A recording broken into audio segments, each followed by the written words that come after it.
अस्सलाम वालेकुम फ्रेंड्स, क्या हाल है सबके। चलते हैं आज के टॉपिक की तरफ, that is the passage of molecules into and out of cells. के मॉलिक्यूल्स होंगे, किसी भी टाइप के होंगे, either they are the water molecule, they are the gas molecules, वो सेल के अंदर भी जाएंगे और बाहर जाएंगे। बट हाउ, उसको पढ़ेंगे हम डिटेल से। उससे पहले हम देख लेते हैं कि सेल में डिफरेंट क्या है। Like you know very well कि सेल जो है, in case of plant cell, उसकी आउटर मोस्ट लेयर होती है सेल वॉल, जबकि उसकी इनर लेयर जो है that is the cell membrane. Right. तो मेम्ब्रेन्स हमारे पास 3 टाइप्स की होती हैं। कि मेम्ब्रेन्स की टाइप को पहले देखते हैं कि कितने टाइप की है। तो हमारे पास मेम्ब्रेन्स 3 टाइप्स की होती हैं। और 3 टाइप्स कैसी कि permeable membrane, semi permeable membrane और इम्परमिएबल मेम्ब्रेन। परमिएबल मेम्ब्रेन का मतलब होता है वो मेम्ब्रेन जो कि हर चीज को, एवरी मॉलिक्यूल को पास करवाएगी। सेमी का मतलब हाफ होता है कि वो सारी चीज़ों को पास नहीं करवाती, कि it will only allow the selected molecules to pass through it. जबकि इम्परमिएबल जो कि बिल्कुल भी किसी चीज़ को पास करने से रोक देती है, अलाउ ही नहीं करती। The membrane which does not allow any molecule to pass through it is known as impermeable membrane. तो टाइप्स क्या होंगी उसकी? 3 होगी, परमिएबल, सेमी परमिएबल और इम्परमिएबल मेम्ब्रेन।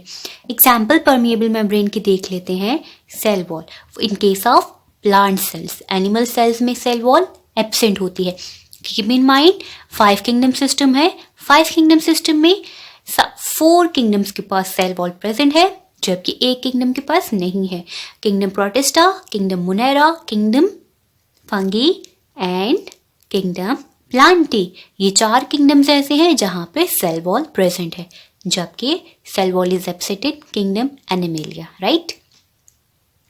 सेल वॉल का काम स्ट्रेंथ प्रोवाइड करना, शेप प्रोवाइड करना, सपोर्ट प्रोवाइड करना होता है, इसलिए ये वाटर मॉलिक्यूल को पास आउट करवाने में हेल्प करती है। Then cell membrane, semi permeable membrane की एग्जाम्पल है सेल मेम्ब्रेन। पिछले वीडियोस में हम सेल मेम्ब्रेन के बारे में पढ़ चुके थे कि सेल मेम्ब्रेन लिपिड बाइलेयर से बनी होती है। इसका काम मॉलिक्यूल्स को पास करने में हेल्प करना होता है, लेकिन हर मॉलिक्यूल को वो पास नहीं करवाती। सिलेक्टेड मॉलिक्यूल्स को वो सेल में इन और आउट होने में हेल्प आउट करती है।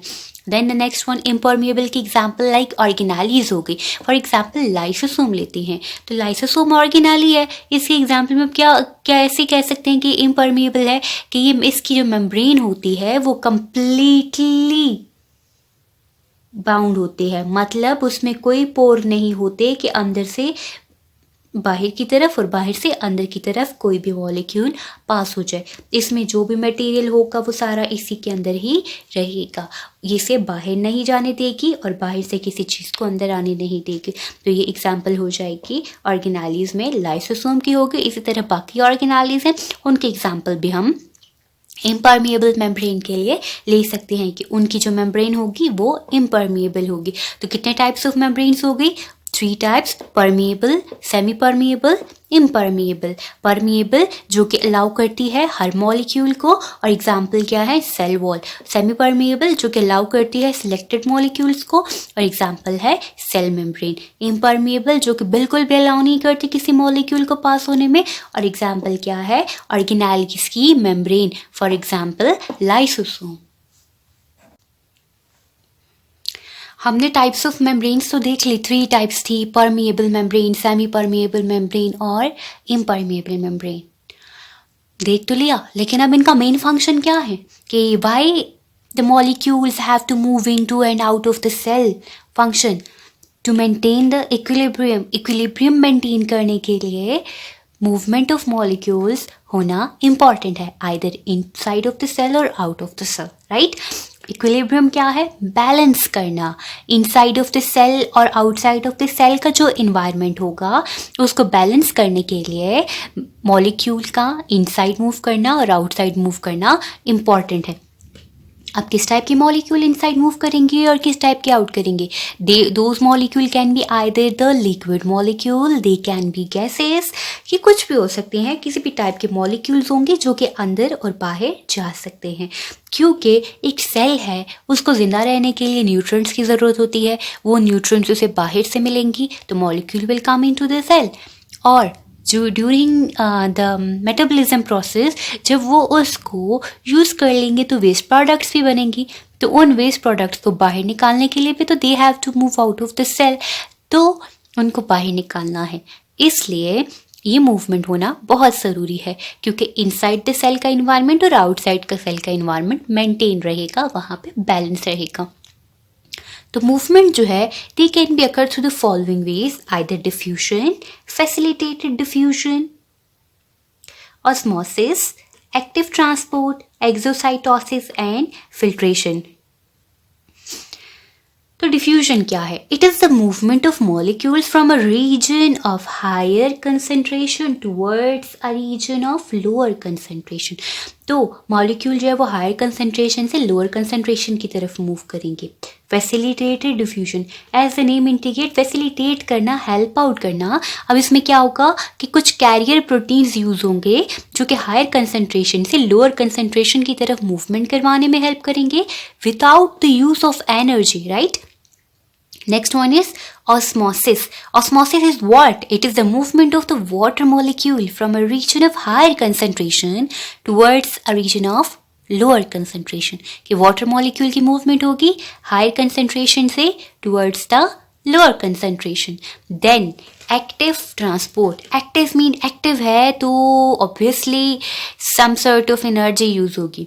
अब यहाँ पे opposite case होता है diffusion का. अब diffusion में क्या था? From higher to lower concentration.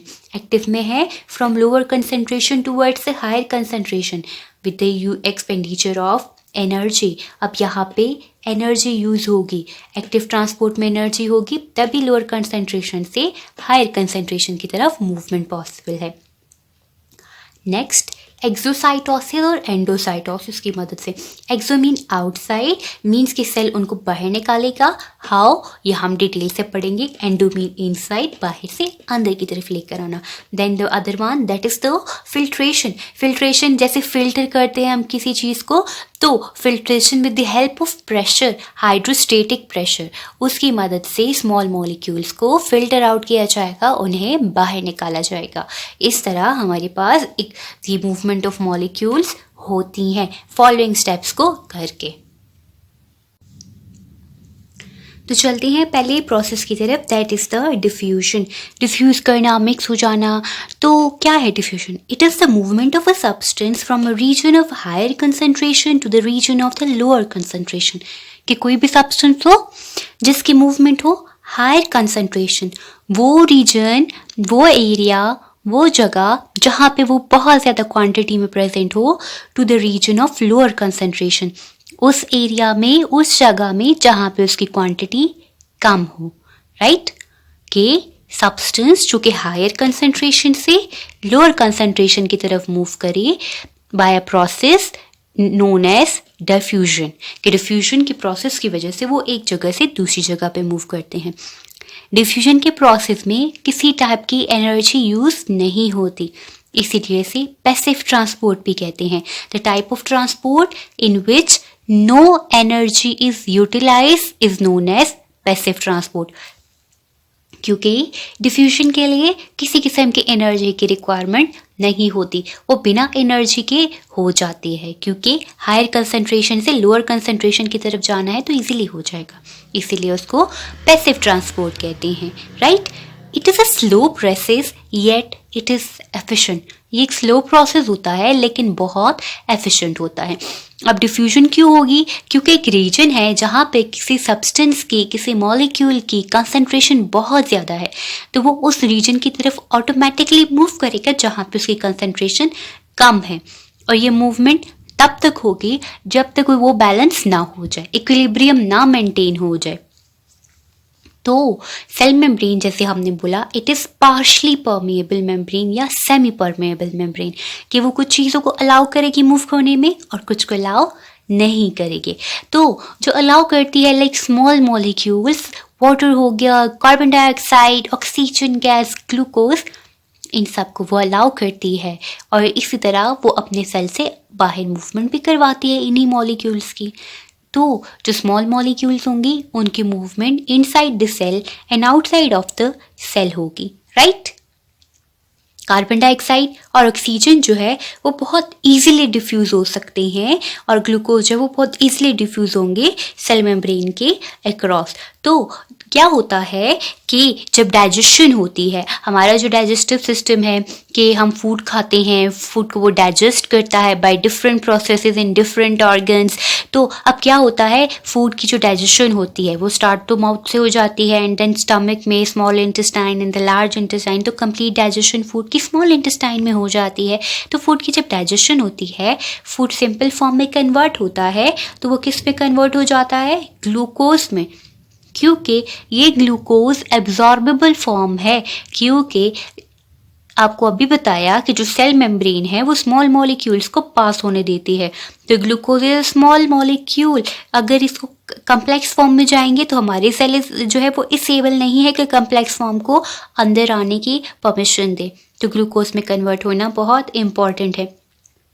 अब जब फूड डाइजेस्ट हो गया वो ग्लूकोज में कन्वर्ट हो गया। अब क्या होगा कि वहाँ पे ग्लूकोज की कंसंट्रेशन हाई होगी। अब ग्लूकोज की कंसंट्रेशन जब हाई है तो कंप्लीट डाइजेशन कहाँ होती है, अभी मैंने बताया स्मॉल इंटेस्टाइन में। जब स्मॉल इंटेस्टाइन में कंप्लीट डाइजेशन होती है तो क्या होगा कि ग्लूकोज जो होगा वो विलाई की तरफ चला जाएगा। अब villi is what, they are the finger like projections in small intestine, कि जो स्मॉल इंटेस्टाइन की वॉल है उसके ऊपर इस तरह फिंगर लाइक प्रोजेक्शंस ये बनी होती हैं। तो उनका काम क्या है, सरफेस एरिया को इंक्रीज कर देना। बहुत सारी वेलाइज प्रेजेंट होते हैं, उनका फंक्शन सरफेस एरिया को इंक्रीज करना है ताकि ज़्यादा से ज़्यादा एब्जॉर्प्शन हो जाए। अब जो ये विलाय होती हैं इन्हें सराउंड किया होता है कैपिलरीज ने। अब कैपिलरीज जो है वो सिंगल सेल थिकनेस मेम्ब्रेन होती है उनकी, तो इजीली वहाँ पे डिफ्यूजन हो जाएगी ऑक्सीजन और carbon dioxide plus with that of the glucose molecule, right. तो ग्लूकोज मॉलिक्यूल इजीली जो है कैपिलरीज में डिफ्यूज हो जाएंगे। नाउ दे आर डिफ्यूज्ड, अब क्या होगा कि ब्लड में जाएंगे, तो ब्लड क्या का जो ग्लूकोज लेवल होगा जब वो मेंटेन हो जाएगा, जब वो नॉर्मल होगा, उसके बाद जो एक्स्ट्रा ग्लूकोज होगी वो कहाँ पे जाएगी, लिवर में। अब लिवर में वो कम्प्लेक्स फॉर्म में कन्वर्ट हो जाएगी जिसे कहते हैं ग्लाइकोजन, और लिवर में स्टोर हो जाएगी। जो ये ग्लूकोज लिवर में ग्लाइकोजन में कन्वर्ट हो गई है वो वहाँ पे स्टोर हो जाएगी और इन द फ्यूचर यूज में हमारे काम आएगी। लाइक जब हम एक्सरसाइज कर रहे होंगे, स्टारवेशन कर रहे होंगे, फास्टिंग कर रहे होंगे, उस टाइम ये जो ग्लूकोज था जो स्टोर फॉर्म में पड़ा है ये ये जो ग्लाइकोजन स्टोर फॉर्म में पड़ा है ये दोबारा ग्लूकोज में कन्वर्ट हो जाएगा और हमारी बॉडी को एनर्जी प्रोवाइड करेगा। इस तरह ये पूरा कैसे होगा, डिफ्यूजन की मदद से ये ग्लूकोज मॉलिक्यूल्स पास आउट होंगे, राइट। एक सिंपल एग्जांपल जो अभी तक आपने सुनी भी होगी अपनी प्रीवियस क्लासेस में, कि आप रूम के एक कॉर्नर में खड़े होते हैं, आप कोई परफ्यूम स्प्रे करते हैं, in the other corner of the room आपको वो परफ्यूम की स्मेल आती है। वाई? क्योंकि जहाँ पे आपने परफ्यूम को स्प्रे किया था वहाँ पे कंसंट्रेशन उस मॉलिक्यूल्स की, परफ्यूम के मॉलिक्यूल्स की एयर में काफ़ी ज़्यादा थी, जबकि दूसरे कॉर्नर में नहीं थी, इसलिए हायर कंसंट्रेशन से लोअर कंसंट्रेशन की तरफ उसकी मूवमेंट हो गई थी। इस डिफ्यूजन के प्रोसेस को अब देखते हैं with the help of a practical example. तो चलते हैं प्रैक्टिकल की तरफ। Let's do the practical work. To see how diffusion occurs, we are taking a glass of water and the food color. We will be doing the practical with the food color. Now I am putting the food color in a glass of water and see what happens. I have not mixed the food color in the water, but gently you are watching. Here is the concentration of the food color more, while here is the concentration of food color less. With the passage of time, this food color is mixing in all over the glass, which is showing that the food color has mixed properly. Aahista Aahista क्या होगा कि ये पूरा food colour इसमें हल होता जाएगा, खुद ही मिक्स होता जाएगा। इतना हो जाएगा कि ये जहाँ पे जो अनइवन टोन आपको नज़र आ रहे हैं ये पूरे इवन हो जाएंगे, ये कलर बिल्कुल एक प्रॉपरली आपको नज़र आने लग जाएगा।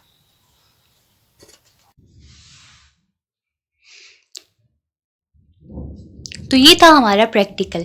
देख लिया आपने कि किस तरह डिफ्यूजन हो रही थी। अब देखते हैं, ओवरव्यू कर लेते हैं इसका कि diffusion is what? It is the movement of a substance from a region of a higher concentration towards a region of lower concentration. कि हाई कंसंट्रेशन से लोअर कंसंट्रेशन की तरफ मूवमेंट होगी, एनर्जी कोई यूज नहीं हो रही, तो ये will be calling it a passive transport. ये बहुत एक स्लो प्रोसेस है बट एफिशिएंट है, क्योंकि ये नॉर्मलाइज करने में बहुत हेल्प कर देता है, सारे प्रोसेस को इक्वलाइज कर देगा, बैलेंस कर देगा। एग्जाम्पल हम डाइजेशन की भी ले सकते हैं कि जब फूड डाइजेस्ट हो जाता है, ग्लूकोज की कंसंट्रेशन हाई हो जाएगी, तो स्मॉल इंटेस्टाइन में जो विलाइस प्रेजेंट है वो डिफ्यूजन की मदद से उनको ग्लूकोज मॉलिक्यूल को कैपिलरीज में ले जाएंगी, कैपिलरीज उसे लेकर जाएंगी लिवर की तरफ। After maintaining the blood sugar level, तो लिवर क्या करेगा, उसे ग्लाइकोजन में कन्वर्ट कर देगा और वो ग्लाइकोजन की फॉर्म में स्टोर हो जाएगा। तो इस यहाँ स्टोरेज के प्रोसेस तक आने के लिए कौन सा प्रोसेस हुआ था सबसे पहले? डिफ्यूजन का। अगर डिफ्यूजन ना होती तो ग्लूकोज कभी भी लिवर तक ना पहुंचता और वो ग्लाइकोजन की फॉर्म में स्टोर ना होता। This is all about today's topic. I hope you have understand. Thank you guys.